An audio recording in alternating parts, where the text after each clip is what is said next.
Hi everyone, happy hump day. Wednesday, December 16th of 2020. I just received some information in regards to the Alexis Sharkey case, so I just wanted to provide you with that update. So I'm going to go ahead and get right into it. I want to thank everyone for joining us today at redruM Media. I'm your host, Kay, and let's go.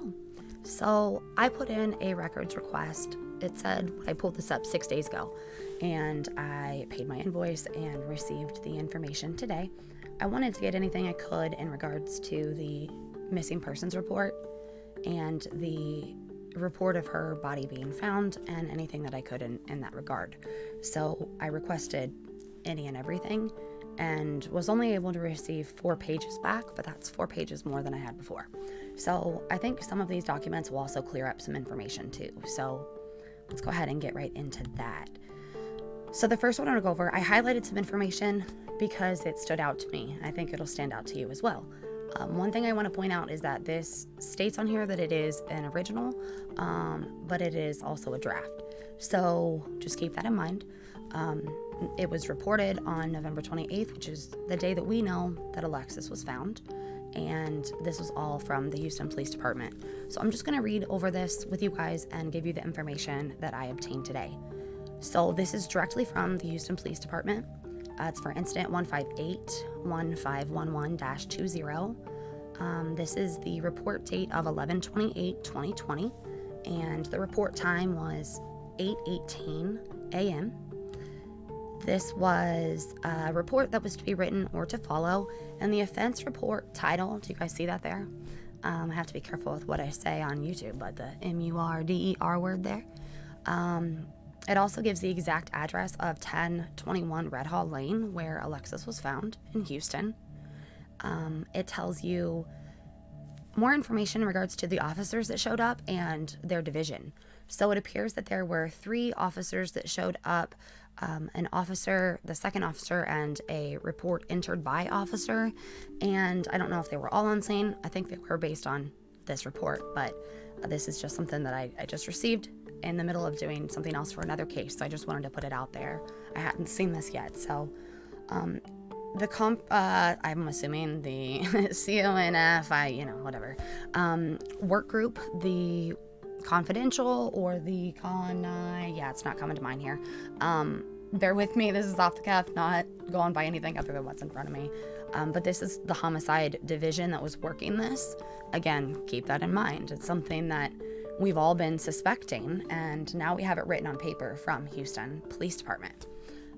They also say that it was raining. There's been a lot of speculation on maybe why, some different things that were said about the body, maybe why she would have clean feet.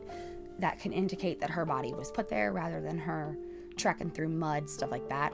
I wasn't even able to verify if at this point, because a lot of it is just hearsay. I mean, what I have in front of me is really all that we have so far, other than their public statements. And none of this explains that. But rain could come into play in some of these instances. So just wanted to highlight that as well.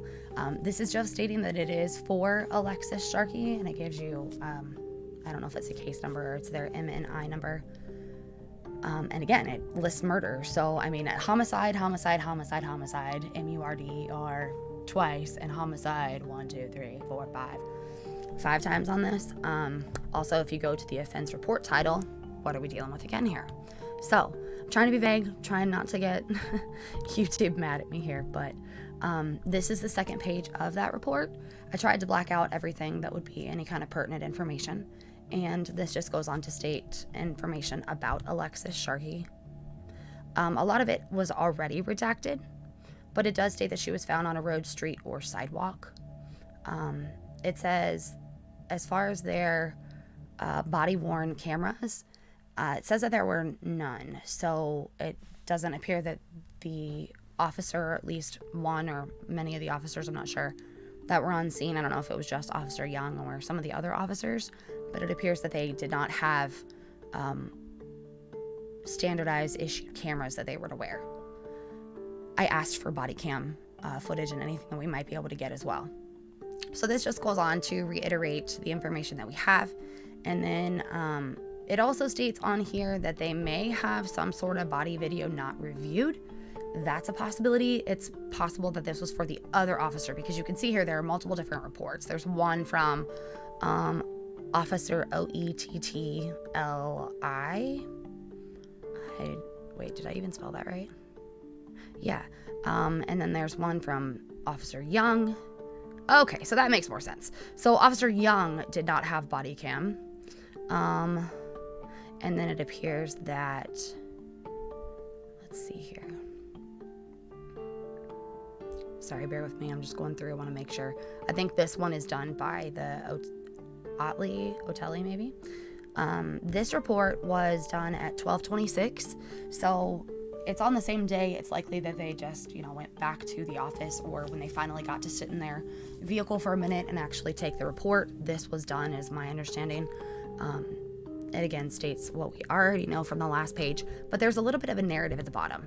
So I'm just going to read what this says. It says, Officer OETTLI, Oatley maybe, while assigned HPD Unit 4F31D on 11/28 of 2020, was dispatched at approximately 8:18 to a DOA, which is dead on arrival,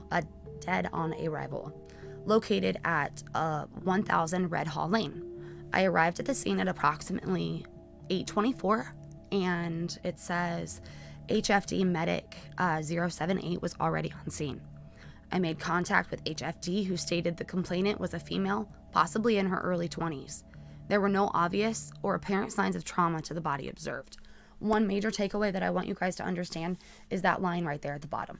The rest of it was blacked out and already redacted before I obtained the actual report itself, but a lot of what's been said is that as far as her manner and cause of death, is that there were no obvious or apparent signs of trauma to the body observed. And I'm beginning to wonder if this is exactly where we're getting that information from, and that maybe the medical examiner or the coroner, whichever, I can't remember which Harris County has in their office and over there in Houston, Texas, but whichever that is, that's actually over signing off on the death certificate, the autopsy, all of that stuff. It makes me wonder if maybe the statement that we just read didn't come from them. Maybe it actually came from police. So that's just something I wanted to keep in mind too. I know that's been a hot button item there when we talk about this investigation. So that's the end of that form, or that report. And then I have one more. There's been a lot of question about the actual missing persons report. So there was a lost and missing persons adults report filed on November 28th of 2020 at 3:29.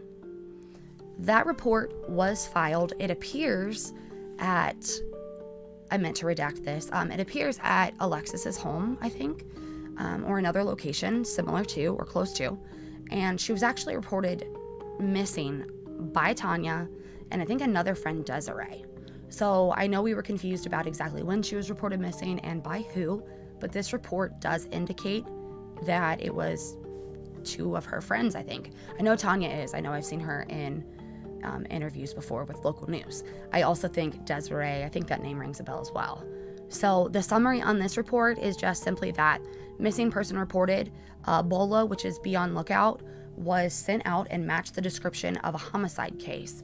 That homicide case is the 158151120 file that we just looked at. If you look up at the very, I can't show you, it's not showing at the top of the PDF. That's actually what the PDFs are labeled, is that number itself. So this is again preliminary, so I did highlight that so everybody knows that it is a preliminary.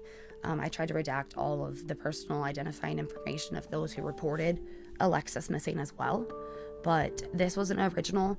It appears that it was raining not only when she was reported missing, or not only when she was found at 8:15, 8:18 in the morning, but also when she was reported missing at 3:29 in the afternoon. So it appears that it had been raining for a while, and I think it was said that it was also raining Friday evening and maybe and or early into Saturday as well. So that is the update that I have. Like you said, I hadn't seen any of the official documents released from Houston Police Department yet, and I just received those back today after I put in that request. So I wanted to make sure that I got this information out to you since we've been closely following the case, and I wanted to make sure that I got out all of the facts that we have. So again, this is not written up by me. This has come directly to me from the Houston Police Department, and I hope to hear more information soon. Until then, we'll see y'all next time.